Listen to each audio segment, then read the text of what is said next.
الحمد للہ والصلاة والسلام علی رسول اللہ وعلی آلہ وصحبہ وموالا۔ جنت کن کے لیے ہے؟ جنت ان کے لیے ہے جو تکبر، خیانت اور قرض سے بری ہوں۔ سنن ابن ماجہ کی روایت ہے، حضرت ثوبان رضی اللہ تعالیٰ عنہ بیان فرماتے ہیں کہ اللہ کے نبی صلی اللہ علیہ وسلم نے ارشاد فرمایا، من فارق الروح الجسد وهو بریء من ثلاث دخل الجنہ، جس کے جسم سے اس کی روح اس حالت میں جدا ہوئی کہ وہ 3 چیزوں سے بری تھا، وہ جنت میں داخل ہوگا۔ من الکبر والغلول والدین، تکبر سے، خیانت سے اور قرض سے۔ تو جس کی موت اس حالت میں آئی کہ وہ تکبر سے پاک تھا، خیانت سے پاک تھا اور قرض کے بوجھ سے پاک تھا، وہ جنت میں داخل ہوگا۔ گویا تکبر، خیانت اور قرض کی حالت میں اگر موت ہوتی ہے کسی کی تو یہ جنت سے محرومی کا اشاریہ ہے۔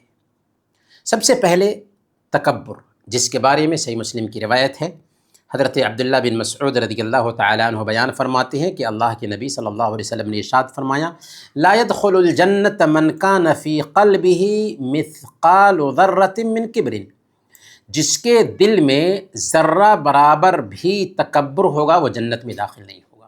کسی نے پوچھا کہ اے اللہ کے نبی صلی اللہ علیہ وسلم، ایک آدمی یہ پسند کرتا ہے کہ اس کے کپڑے اچھے ہوں اور اس کے جوتے اچھے ہوں، تو کیا یہ بھی تکبر ہے؟ آپ نے فرمایا، ان اللہ جمیل یحب الجمال، اللہ تعالیٰ خوبصورت ہے اور خوبصورتی کو پسند کرتا ہے۔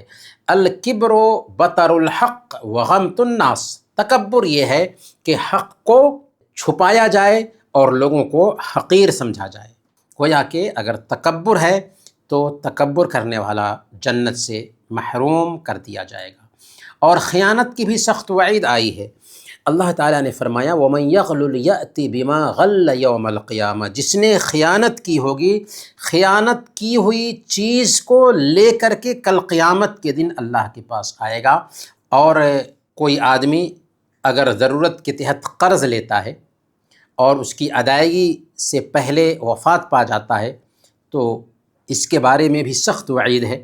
سنن نسائی کی روایت ہے، محمد بن عبداللہ بن جحش رضی اللہ تعالیٰ عنہ بیان فرماتے ہیں، ایک دن ہم اللہ کے نبی صلی اللہ علیہ وسلم کے پاس بیٹھے ہوئے تھے کہ آپ نے آسمان کی طرف سر اٹھایا، پھر آپ نے اپنا ہاتھ اپنی پیشانی پہ رکھا، پھر کہا، سبحان اللہ ماذا نزل من التشدید، سبحان اللہ، یہ کیا سختی اتری ہے۔ یہ سن کر کے ہم سب کے سب خاموش ہو گئے اور ڈر گئے۔ جب کل ہوا تو ہم نے پوچھا کہ اے اللہ کے نبی صلی اللہ علیہ وسلم، وہ سختی کیا تھی جو اتری تھی؟ تو آپ نے فرمایا، والذی نفسی بیدہ لو ان رجلا قتل فی سبیل اللہ ثم احی ثم قتل ثم احی ثم قتل وعلیہ دین ما دخل الجنة حتی یقضى عنہ دینہ، قسم ہے اس ذات کی جس کے ہاتھ میں میری جان ہے، اگر کوئی آدمی اللہ کے راستے میں شہید ہو جائے، پھر زندہ کیا جائے، پھر شہید ہو جائے، پھر زندہ کیا جائے، پھر شہید ہو جائے اور اس پر قرض ہو تو جنت میں داخل نہیں ہوگا یہاں تک کہ اس کے قرض کی ادائیگی نہ کر دی جائے۔ تو یہاں پر بھی قرض کی سختی بیان کی گئی ہے، قرض کی ہولناکی بیان کی گئی ہے۔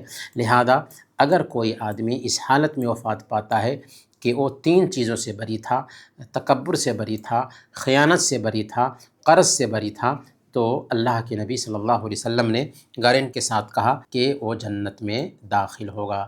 تو اللہ کے نبی صلی اللہ علیہ وسلم نے ایسے انسان کے لیے گارنٹی لی کہ وہ جنت میں داخل ہو۔ وصلی اللہ علی نبینا محمد وعلی آلہ وصحبہ اجمعین۔